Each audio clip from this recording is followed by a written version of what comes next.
Hai minasan, kembali lagi bersama saya Raffi Sanin di channel yang akan membahas anime dan Jepangan lainnya. Kali ini kita akan membahas anime yang baru tayang, yaitu Higurashi no Naku Koroni yang rilis Kamis kemarin. Cerita ini di episode 1 dimulai dengan adegan pembantaian yang tidak diketahui identitasnya siapa. Siapa yang membantai dan siapa yang dibantai kita pun tidak tahu, karena itu masih misteri. Dan langsung berpindah di adegan bangun tidur seorang bocah sekolah yang mau siap-siap sekolah, yaitu si Maibara Keiichi. Di jalan disambut oleh Rena. Di adegan awal-awal ini masih dalam tahap pembangunan karakter di luar sekolah maupun di dalam sekolah. Di scene awal-awal hanya memperlihatkan kejahilan seperti anak-anak sekolah pada umumnya. Sampai semua berawal ketika ada suatu acara di kuil Hinamizawa dan mereka berlima pun makan-makan di sana. Dan selesai acara, Rena dan Keiichi pun pulang bersama hingga sampai di suatu tempat tumpukan sampah barang-barang seperti terjadi insiden besar.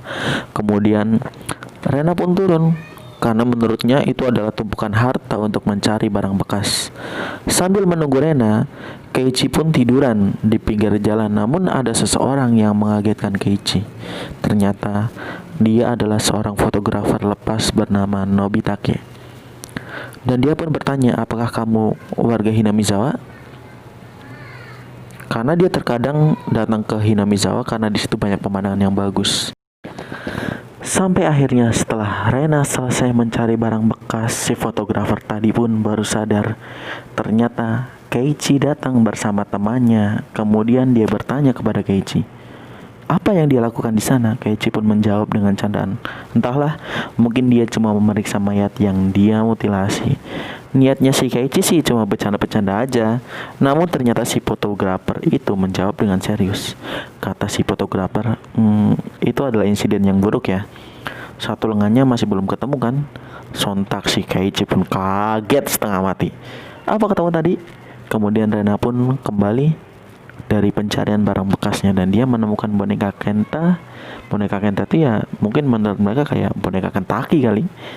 Namun tidak mengambilnya karena terkena tumpukan barang bekas dan akan mengambilnya esok hari. Dan setelah fotografer itu pun pergi, Keiichi coba bertanya sama si Rena tentang apakah di sini pernah terjadi sesuatu. Rena hanya menjawab ini hanyalah bendungan konstruksi. Namun ketika bertanya lebih mendetail tentang apakah pernah terjadi insiden di tempat konstruksi itu, Rena menjawab, aku tak tahu. Namun dengan nada yang berbeda dan agak seram. Dan keesokan harinya di sekolah hanya ada adegan bermain di antara Keiichi, Rena, dan yang lain. Sampai akhirnya setelah pulang sekolah, Keiichi pun pulang bersama Mion. Dan Keiichi pun bertanya hal yang sama seperti ditanyakan kepada Rena. Ternyata Mion pun menjawab ternyata ada perang besar antara warga dan pemerintah tentang pemberhentian konstruksi. Tapi ketika Keiichi bertanya lagi lebih mendetail apakah terjadi suatu insiden di situ, Mion pun menjawab dengan nada yang sama seperti Rena, aku tak tahu, dengan nada seram. Setelah berpisah dengan Mion, Keiichi pun kembali datang ke tempat konstruksi tersebut. Setelah datang ternyata di sana sudah ada si Rena sedang mencari sesuatu. Tapi gelagatnya setelah si Keiichi datang, Rena seperti kaget. Apalagi dengan candaan si Keiichi tentang insiden-insiden, tentang mayat, tentang laporan. Si Rena jadi tambah kaget. Setelah si Keiichi mulai membantu Rena untuk mencari yang katanya Kenta itu, udah ketemu bonekanya, cuman dia butuh kampak atau alat-alat yang lain. Karena si Kenta kecapean, maksud gue Keiichi kecapean, akhirnya Keiichi pun tiduran di atas tumpukan barang elektronik yang datar. Kemudian si Rena pulang untuk mengambilkan teh katanya. Ternyata hari mulai larut, langit mulai gelap.